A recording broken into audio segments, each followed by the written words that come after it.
नमस्कार, स्वागत है आप सभी का हमारे YouTube चैनल पर। आज के इस वीडियो में हम पढ़ेंगे बायबैक ऑफ शेयर्स के बारे में।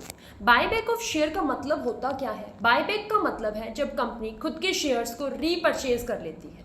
जब कंपनी खुद के शेयर्स को रीपरचेज कर लेती है तो कंपनी को उन बॉट बैक शेयर्स को कैंसिल करना होता है। कैंसिल करने की वजह से कंपनी की जो शेयर कैपिटल है वो डिक्रीज हो जाती है। जब कंपनी के पास सफिशिएंट कैश होता है देन कंपनी डिसाइड करती है कि क्यों ना अपने शेयर्स को बायबैक कर लिया जाए।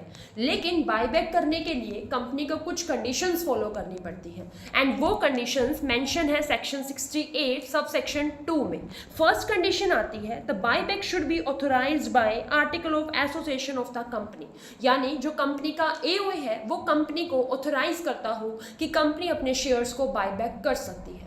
अगर आर्टिकल ऑफ एसोसिएशन में बायबैक का प्रोविजन मेंशन नहीं है तो कंपनी अपने शेयर्स को बायबैक नहीं कर सकती। सेकंड कंडीशन आती है a special resolution is to be passed in the general meeting of the company authorising the buyback. इसका मतलब क्या है? जनरल मीटिंग के अंदर एक स्पेशल रेजोल्यूशन जो है वो पास करना पड़ता है जो ऑथोराइज करता है बायबैक को। एंड आपका जो बायबैक है वो 25% से ज़्यादा नहीं होना चाहिए। 25% किसका?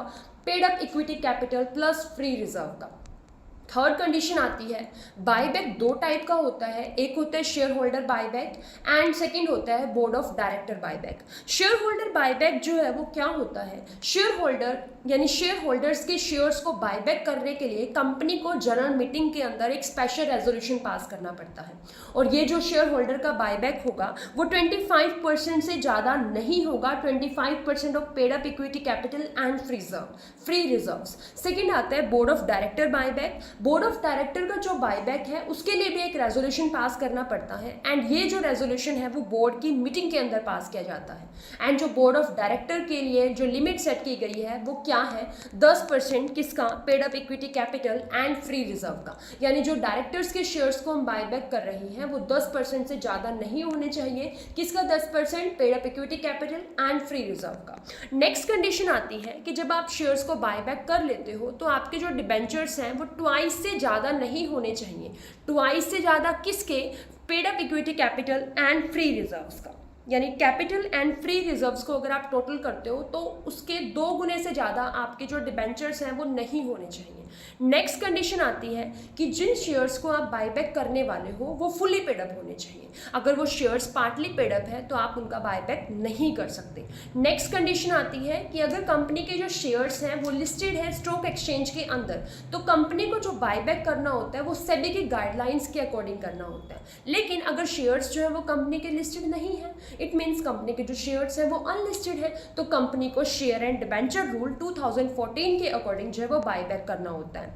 नेक्स्ट कंडीशन है कि बायबैक जो है वो विद इन 1 ईयर कंप्लीट हो जाना चाहिए। मतलब जब आपने स्पेशल रेजोल्यूशन पास की थी उस डेट से लेकर नेक्स्ट 12 मंथ के अंदर आपका जो बायबैक है वो कंप्लीट हो जाना चाहिए। नेक्स्ट कंडीशन क्या कहता है कि जिन शेयर्स को आप बायबैक कर रहे हो उन शेयर्स को आपको विद इन 7 डेज डिस्ट्रॉय करना होता है। एंड ये जो डिस्ट्रॉयशन का प्रोसेस है वो किसके प्रेजेंस में होता है? 3 पर्सन के प्रेजेंस में होता है। अगर इन 3 पर्सन में से कोई एक पर्सन भी प्रेजेंट है तो आपका जो शेयर बायबैक काम है वो बन जाएगा। वो 3 पर्सन कौन कौन से हैं? मर्चेंट बैंकर, रजिस्ट्रार या स्टैट्यूटरी ऑडिटर। मतलब जब कंपनी अपने शेयर्स को फिजिकली डिस्ट्रॉय करेगी तो इन पर्सन्स के प्रेजेंस में करेगी, या तो उस टाइम ऑडिटर हो, स्टैट्यूटरी ऑडिटर, या रजिस्ट्रार हो या मर्चेंट बैंकर हो। एंड नेक्स्ट कंडीशन क्या है कि जब कंपनी अपने शेयर्स को बायबैक करती है तो आने वाले 6 महीने तक कंपनी जो है वो कोई भी नया इशू नहीं निकाल सकती।